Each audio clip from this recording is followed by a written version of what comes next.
Okay, so let's go. So we have Shannon Brady with Scalable Support for Linux Users, a guide for overwhelmed SysAdmins. Shannon? Hi, everybody. Thank you so much for attending my talk, and thank you to everybody who's chosen to stream in this afternoon, or whatever time it is, wherever you are. Today, we're going to be talking about Linux support, my favorite topic. So, just a TLDR, my name is Shannon, and I'm a site reliability engineer at Google, and I work on our gLinux team. gLinux is Google's internal Linux distribution based on Debian Testing. Before I worked on Before I worked on gLinux, I was actually a part of Google's internal support team. We're known as TechStop, and I was mostly focusing on giving Linux support to our internal users. Overall, I've had about 8 years of experience inside and outside of Google working in support, mostly with Linux, and I really love and am passionate about helping people learn to love Linux. So, let's start off with what we're going to be covering today. This talk is heavily geared towards environments that offer Debian on laptops and desktops for users rather than specifically for servers. A few points in our talk are going to kind of assume that you have a separate first-line support team that offers user support, and this more or less means that you have that support team that does the majority of the user support for your organization. In this case, the systems administrator team would largely be responsible for maintaining the fleet of machines and handling more complicated second-line support that the first-line support cannot handle. If this is not something that is applicable to you or to your setup, that's fine.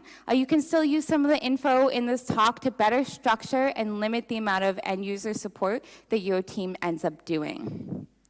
Even though I do work at Google and I work on Linux at Google, we're not going to be going into the very specifics of how Google manages our Debian fleet. These best practices that we're going to be talking about do cover some of the things that our team does, as well as things that I've done in previous organizations that I've worked on. However, if you are interested in all of the cool things that Google does do with Linux, I will have a link to a recently published blog post about how we manage our fleet at the end of the presentation. Our talk today is going to cover two equally important things, one of which is how do you limit the amount of support that your team needs to give, and two, how do you make the support requests that you get actually actionable by your team. But we should talk about first, why should you care about Linux support? Because supporting Linux can be extremely difficult, but at the same time, it's very rewarding. And it can take some effort to set it up effectively, but I would say that it's definitely worth it. First of all, over time, your fleet will inevitably grow, and you'll end up with more machines and more users and more issues that you end up needing to support. And scaling your team linearly as your fleet grows is not effective in the long term. And there are only so many sysadmins that can do so much in a day. Additionally, the more support requests that you can prevent, and the more effective that your support is, the more time you can spend doing other things you want to do and playing around with code. You'll have a better signal-to-noise ratio, which means if your team ends up with fewer support issues escalated to them, you'll be able to better spot and action actual issues on the fleet, because real issues can get lost in a sea of really bad escalations. If you have a separate support team, it'll be quicker and easier for them to support your Linux fleet, which makes them happy and leads to a better overall working relationship with their team. And lastly, if users encounter fewer issues and those issues are easier to resolve for them, they'll be happier overall, and everybody likes happy Linux users. So we'll start off by by talking about preventing escalations. In general, an escalation is a support ticket or a request that has been brought to your system administrator team. And this can either be directly from users themselves or from the first line support team if they were unable to solve it themselves. Ideally here, you're looking to limit the number of two things: users who need to reach out to support in the first place, and limit the number of support tickets that are escalated from the first line support to your team. And there are a number of different ways that you can go about doing this. However, before you start doing any of that, it's super important to understand your fleet itself, your user base, and the scope of the problem that you're facing. To do that, I would recommend that you do a survey of all of the Linux tickets that your support team has gotten over a period of time. Say 90 days is a good balance, and the escalations that have come from your support team up to you. And in general, what you want to do is you want to break down the type of issue that users are most frequently asking for support about, say how to set up their machine, how to connect to the network, those type of things. And of those issues, what type of issues are escalated to your systems administrator team? Are they coming from users directly? And why was the first line support not able to solve it? Additionally, you should take note of what the root cause and resolutions of those problems were. So why did the problem happen, and what ultimately was the fix for it? This is definitely something that is resource intensive at first, but it will have a huge payoff in the end. And additionally, our team meets up regularly with some of the members of our support team to discuss what trends they're seeing in terms of issues and some of the statistics to give numbers around their situation. It really helps us to detect trends in our fleet and better tweak our own documentation, training, and automation. The best problem that a user can have is one that they've never been aware that they had, or one that they never had to take action to fix. And that's where making your machines self-healing comes in. Configuration management is a great idea, and I highly recommend it. It really gives you a good known state that your machine will be in, as long as that configuration management is working. Puppet and Ansible are really good tools for doing this, and they offer a lot of flexibility. But when you're talking about configuration management, this is really kind of ideal and limited to problems that have one definite cause and one definite solution. In general, most of what you'll be doing with configuration management is going to be run as root rather than as your user. And this is really cool because it allows you to ensure that users have critical packages installed, that all the permissions on key files are set correctly, and that any systemd services that you need will be set up and running.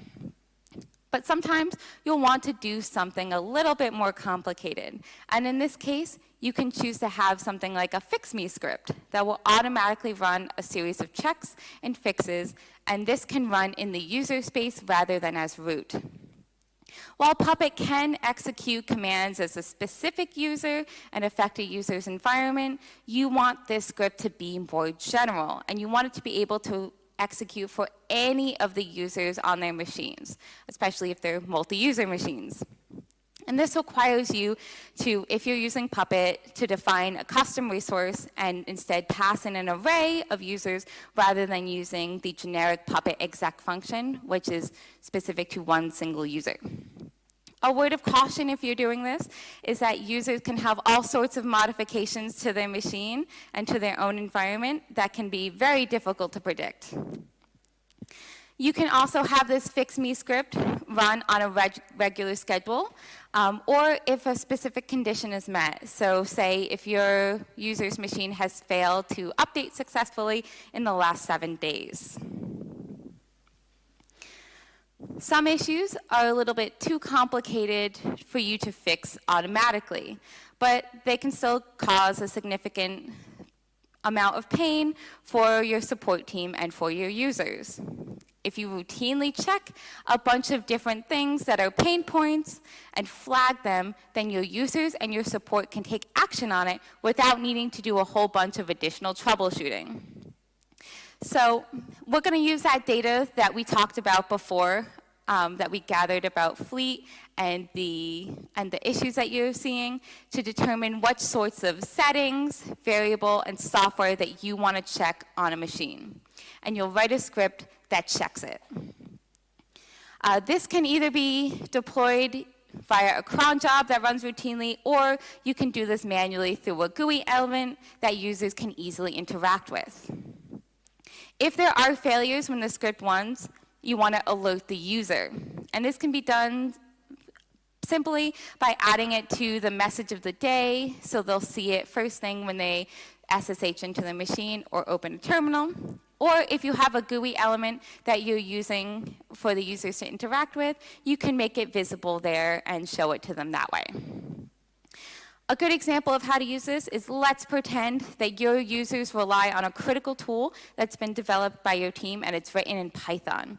Your script can go ahead and check to make sure that the user's Python path is correct and that they don't have any conflicting Python libraries that could prevent the script from running correctly. Flagging this early might mean that users can correct the issue before it even happens, or that the support team can take this very potentially ambiguous issue and tell a user how to fix it almost immediately. Additionally, what you want to do next is provide Linux training to your techs. Having worked in support for so many years, I can tell you that I have either been the only Linux person or one of a small handful of Linux people at a company. A lot of engineers who are working in frontline support, especially very early in their careers, are most likely to have mostly Windows experience. You can't rely on the fact that they would know a lot about Windows.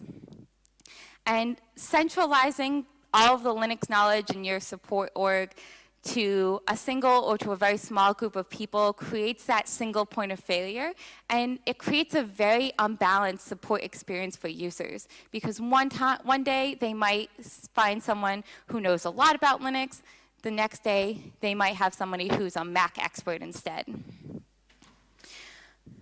If you're developing your training for new systems administrators, it might look a little bit different from if you're developing training specifically for your frontline support team. It's important to note, though, that someone who is an amazing systems administrator can still not have much experience in providing user support. And while there is an overlap, just because you have one skill doesn't always mean you have the other. Ideally, what you want to do is provide a baseline for all of your techs to grow upon. So don't skip out on covering the basics. This should depend heavily on your audience, but should cover things like operating system fundamentals, package management, finding and reading logs, and the components of a display stack, for example. Once you have the basics covered, you want to teach them how your specific fleet works. Prepare them for what's going to be special about the way that you guys run Linux. For example, if you use Puppet or Ansible, give them an overview of what these things are and what they do and how you use it. If your users will be connecting to something like a file share, teach them how you guys set it up and how the users will be interacting with it. And of course, don't be afraid to leverage existing content. You can certainly choose to create a full set of custom content and trainings for your techs, but it's by no means the only option available to you. There are things like linuxjourney.com, LinkedIn Learning, and Coursera that can provide you with materials that you can point your techs to cover a lot of that basic information. Additionally, reading content and watching videos is really great, but there's nothing that beats giving your techs an actual broken machine to play around with. And so that's where creating a break-fix program comes in. This can be something that's very simply written in Bash or Python, and it runs basically a series of commands. And when I'm writing a break-fix, I generally phrase every scenario the way that a user would present it and then run the command. So for example, I could simulate a user having issues installing a package by simply emptying out or changing etc app sources.list to be incorrect, and then they wouldn't be able to install the package.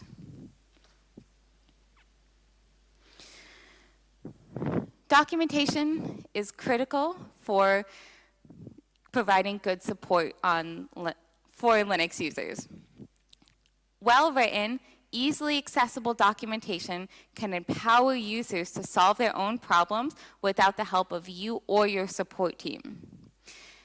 In terms of what a user journey is, it is just a fancy term to describe things that your user wants to accomplish. And it's less about specific tools and features and more about a task that your user is going to want to accomplish. So in this case, you would want to say document, how do I connect to the internet, rather than how does Network Manager work? When you're doing documentation, this is a great opportunity for you to work with your support team to help determine if there's any missing holes in your documentation based on what they're seeing. When you're writing documentation, you want to create documentation that's very inclusive. Write for non-technical users. You want to assume that the user is not familiar with Linux at all. This may be the first Linux machine that they've ever touched in their life. If you're telling users to say, look for a setting, you want to document all of the submenus that user has to go through in order to find the setting that you want them to change. If you want them to say, switch to a TTY, give them the keyboard command to actually go ahead and achieve that. Not all users, especially people who have never really used Linux before, will be comfortable navigating and using the command line interface. So if it's at all possible, you should also tell users how to make the changes and achieve what you want them to do through a graphical user interface. When you're writing documentation, also be super descriptive about what users should be looking for, but ensure that your instructions can easily be followed by someone who requires a screen reader, someone who is hard of hearing, or someone who is colorblind. So in that way, you don't want to rely on, say, color or sound as the indicator that users should be looking for. One of the most important things is as you make changes to your fleet, because change is inevitable, you're going to want to make sure that that is documented. So every time you make a change that is going to impact how your users interact with their Linux machine, make sure that your new and existing documentation reflects that. For example, if you're going to change the desktop environment that your users will be logged into by default, you want all of your documentation to make sure that all of the settings they're looking for, all of the paths that they're looking for, all of the pictures in your documentation reflect that new change and not the old desktop environment that they were using. Another big question, which is going to be very specific to you and your setups, is do I want to have root or do I not want to have root? And the question of what permissions your users and your machines are going to have is difficult, and it really depends on your user base and your environment.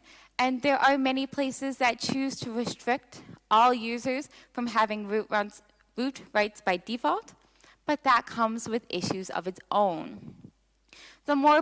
Generally speaking, the more permissions that a user has, the more likely it is that they'll make a change to something that eventually breaks. And it can exponentially increase the amount of work that is required to debug issues.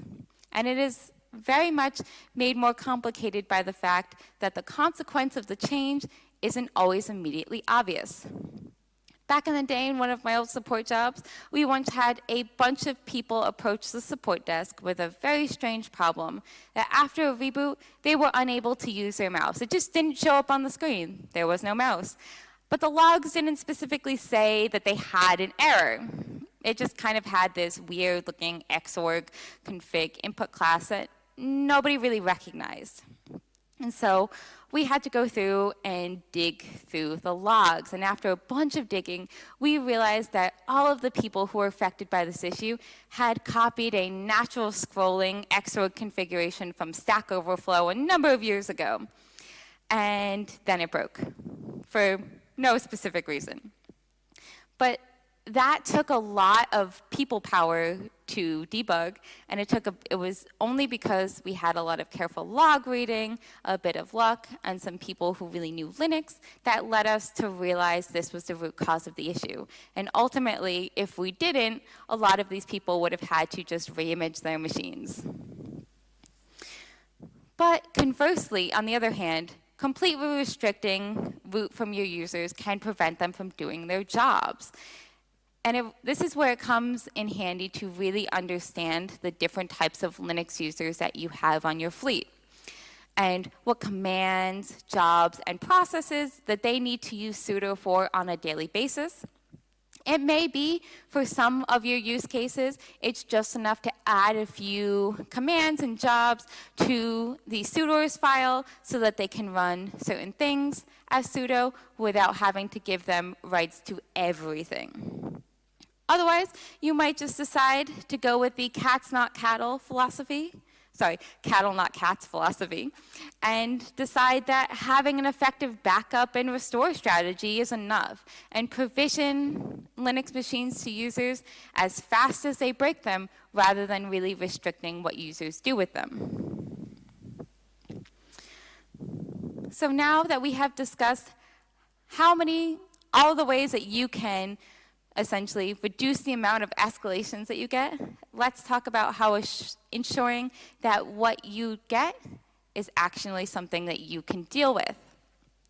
Some percentage of escalations are inevitable, and they are completely necessary. A good escalation can help alert you and your team of a bad rollout that your testing didn't catch, and really limit the spread of an outage. Good escalations are the one that your team can immediately take action on and triage, and aren't things like, it's broken.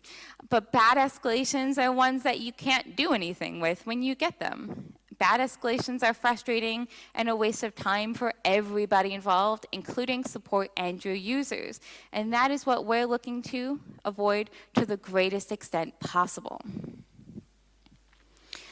And how you want to do this is have a clear escalation policy. You want to set a criteria for an escalation that your team would be willing to receive.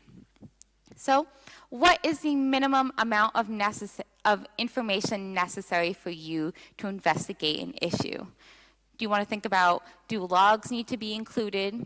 Are texts required to be able to reproduce the issue before you'll be willing to take a look at it?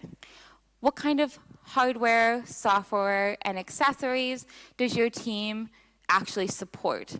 Especially in this kind of work from home, hybrid work office environment setup, you can't reasonably reproduce issues that are caused by some kind of cheap doc that they bought on the internet somewhere.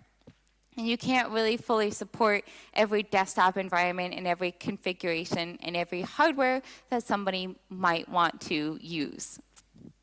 So you want to determine what hardware, software, and accessories that you can reasonably support and limit your escalations to just those. Another important point is, what kind of special use cases are you willing to kind of bend the rules for? What exemptions to the escalation policy exist? For example, a specialized accessibility hardware like Braille keyboards might be exempt from a policy that limits supported accessory types, because although this is something that most users won't use, it's a critical piece of hardware that these users need to interact with their Linux machine. You can also think about, does a certain percentage of your fleet need to be affected by an issue before you're able to accept the escalation, and really determine what needs to be affected before it becomes worth the while for your team to look into it. Once you have a criteria for what escalations you are willing to accept, you want to define how you prioritize these escalations. Without a hard definition, your users can just assume that any issue affecting them is a high priority because it's a high priority to them. But your team may feel differently about that. So you want to think about what response time are you going to promise to your user base for different priority issues, and how do you and how should they prioritize issues when escalating to them. It might be something like contingent upon the number of users impacted, or say how much is this outage costing your company on a monetary basis. You might decide that if users have a workaround, that it's a lower priority issue, and if there is no workaround, that it's impacting users more and it's a higher priority for your team to deal with. Having examples of what different priority issues are can better help users set their own expectations and more properly put a good priority on the escalation that they're sending to you. Once you've gone ahead and defined your escalation policy and defined what priorities you have set, you want to publish it somewhere that's easily accessible, refer back to it often, and stick to it. If you don't stick to it, then none of this matters because users will just escalate whatever. Something that's going to help you better action escalations that you get is automating log gathering. For any random issue that a user approaches you with, off the top of your head, it's probably going to be difficult to say exactly what logs and what information are going to help you solve this. And in reality, techs and users don't really need to know what information is important. So when you want to automate your log gathering, choose a variety of logs and system information that you want and that will form a good snapshot of that machine in time. You might decide that you want Xorg logs, NVIDIA information, logs and settings that are specific to your supported desktop environment, journal CTL to see the systemd services running, and smart CTL to get an overall view of hardware health. And then, once you have an idea of what logs and information are important to you, create a script that goes ahead and copies the logs and the output of those commands into a zip file that users can simply send to you. A really good benchmark that you can use when creating this script is that you want to cast a wide enough net to troubleshoot a vague issue, but not so large a net that a zip file of information can't be emailed to your team or added as an attachment to whatever ticketing system that you use. And finally, you want to communicate outages and breakages as early as possible. Outages happen, bad rollouts happen, and things break. It's as true for maintaining a Linux fleet as it is for any other production-facing services. It's life. When an outage happens, the person that's responding to that outage needs to really be able to concentrate and focus on the issue at hand rather than dealing with users and repeated escalations and multiple pages. So communicating your outage directly to your users and to your support team prevents that, at least somewhat, since they will be aware that you're already working on this issue and that you know about it. When you're communicating your outage or your breakage, you want to define what the issue is in words that a user can understand. Focus on what the user is going to experience if they're affected by this issue. To avoid users with similar but ultimately different issues being lumped together in this outage, you want to let users know how they can check if they're affected by it. This is going to help your support easily rule out the effects of an ongoing outage when they're helping users. Say if a bad kernel is the issue here, they can simply run uname-a to see which kernel they're actually running to see if they're affected. If you have a workaround for users to get around this issue or this breakage, tell them. And this prevents well-meaning but ultimately kind of incorrect or even potentially destructive workarounds from being spread widely. The earlier that you go ahead and you put that information out there, the more control that you have over it, and the less impact you will have that surround this issue. And so I wanted to open up the floor for any sort of questions or discussions you want to have around Linux support. And of course, the link to our blog post on how Google manages our gLinux fleet is there at the bottom.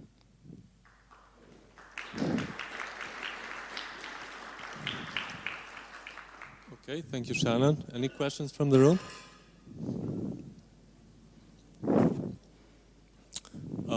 Yeah. Thanks, Shannon. Do you get more hardware or software problems?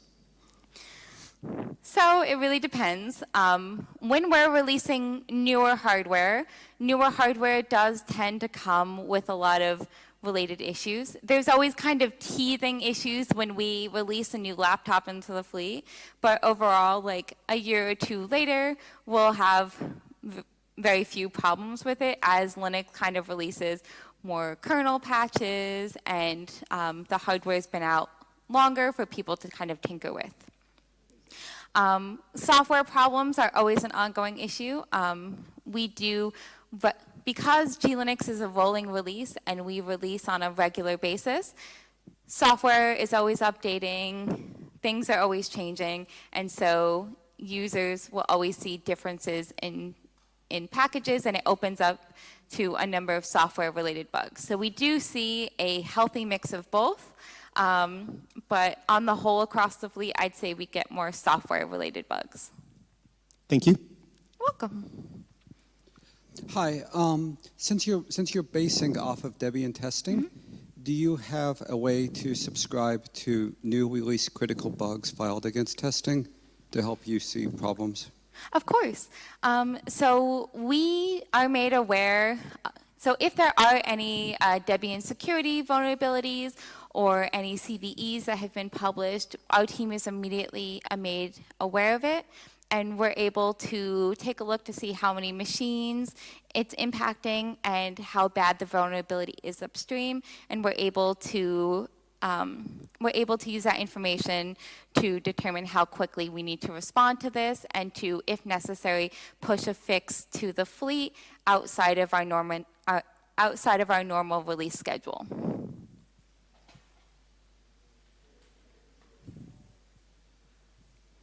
I would have a question regarding if you have internal forums where users help themselves. How do you use that? Or is it something which is either not helpful for your kind of support?